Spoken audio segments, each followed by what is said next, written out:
Hi everybody, it's Paul here with a little Korg tutorial, and this once again has come about from part of an email from a customer. He asked a few questions, and one of the questions, which was quite blunt and to the point, but actually is a really good point, was he said, what is the point of Synchro Stop? Now, we have visited this topic before, certainly in one of our webinars, but I thought it would be good to revisit it, recap what it does, and give you a couple of examples actually of how you could use it in a very practical way. Synchro Stop, on the face of it, doesn't seem to do an awful lot. Look, if I put Synchro Stop on, it obviously doesn't start the rhythm, so I've got to start the rhythm.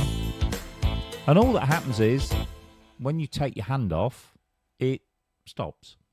Now, when you press again, it doesn't restart. So, yeah, there aren't many uses for it in isolation like that. Where I think Synchro Stop really comes into its own is when we use it in combination with Synchro Start. So Synchro Start now means when we do touch a chord, the rhythm will start. And when we take our hand off, the rhythm will stop. Now, you still might be asking, what's the point of that? How can we use that? First and foremost, if you are learning a piece of music, we've all been in this situation where a difficult chord or a new chord crops up, or there's just a difficult bit of timing, and we lose tempo with the style. And what happens is we end up staring in the screen and we have to watch for beat one and we start counting and then we come back in. It's actually quite a long process to do all that. What I find this useful for, first and foremost, is a great little teaching aid. So if we were to take that piece, Sunny, let's say about 4 chords in, we've got an E7. Let's say that's a difficult chord for us to actually get to. And by the time we've got to it, the rhythm's obviously carried on and we're out of time. This is how you can correct it, because each time you press the keys like that, if you watch the indicator, it doesn't matter when I do it, we're always getting beat one, because the rhythm is starting from scratch again on beat one each time you do it. That means that if the chord change is coming at the beginning of the next bar, then that's perfect. If a chord change is halfway through a bar, you can't really use this method that I'm talking about, because you will be on beat 3 of the bar and the style will be on beat 1. So that's not ideal. But in the case of this particular piece and lots of pieces, it works. Look, let me see if I can show you, and I'm purposely going to hesitate when I get to the E7 chord.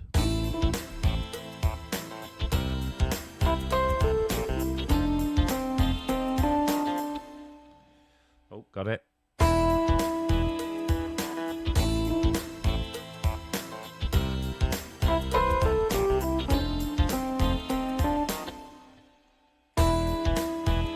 Okay, so you see there, it didn't matter how much out of time I would have got with the style, because I stopped the style and then restarted it on that first beat. We're back in play. Now, the problem with using this all the time is that you've got to be ultra smooth with the chord changes that you are confident with. So look, you hear that little hiccup there because I didn't get to that chord.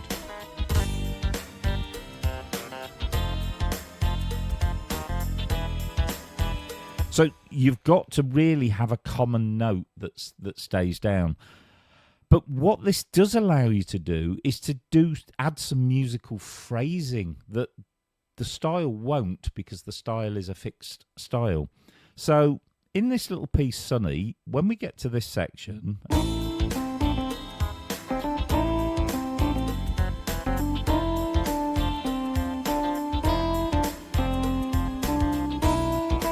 want to break. Now, I wanted that break in the drums to add some sort of dynamic to the piece and then bring the drums back in. That method of using Synchro Start and Synchro Stop works absolutely perfectly there. We could, if we want, elaborate the phrasing a bit. So we'll go something like...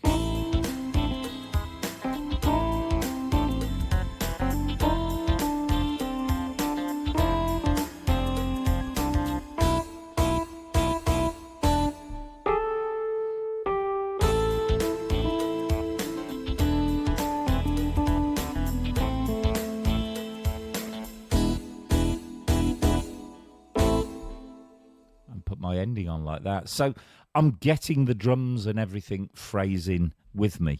Just remember, you will hear a different sound depending what variation you're on. And if you're only going to use it in one part of the rhythm, I wouldn't suggest playing with that on all the way through, because you're bound to hear hiccups. We all do it on these chord changes. And if you don't, you're having to think so hard about your left hand that you're neglecting what your right hand's doing. So maybe what I would do, for once of being a bit boring, just keep playing the same bit again. But what I would do is when I'm approaching the bit where I want it, I would just put the button on.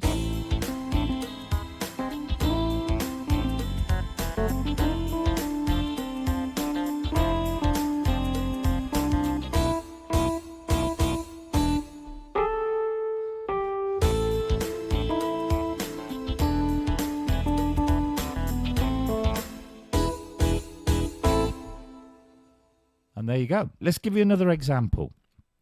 I'm going to go totally different rhythm this time. I'm going to go to Broadway, and I want to turn the tempo up a little bit. And I found a little piece here called Holiday for Strings. A bit of a novelty piece, but it's, again, a great example of where we can add some real musical phrasing and some dynamics to this piece whilst using just an ordinary style. Let's give this a go. I am going to just put it on from the start because I'm just going to see what happens. The piece goes a little bit like this.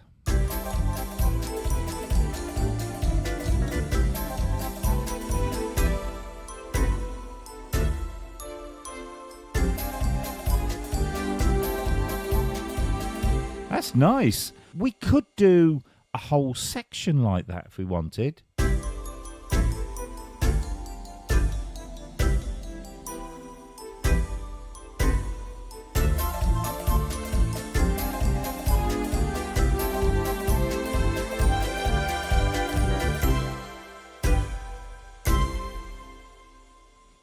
So I'm just doing this off the cuff at the minute. Obviously, you would think about it a little bit more.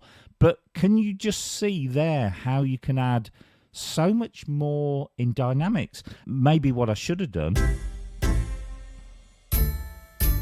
See, it's got a little bell in it on that beat one. Something like that. So Synchro Start, Synchro Stop, working in conjunction with each other. Maybe not for the whole piece, but I'm sure you can all think of many examples where you could use that effect just to add another dimension to your piece. So I hope you enjoyed that. A little bit about Synchro Start, Synchro Stop on Korg PA5X. Thanks for watching.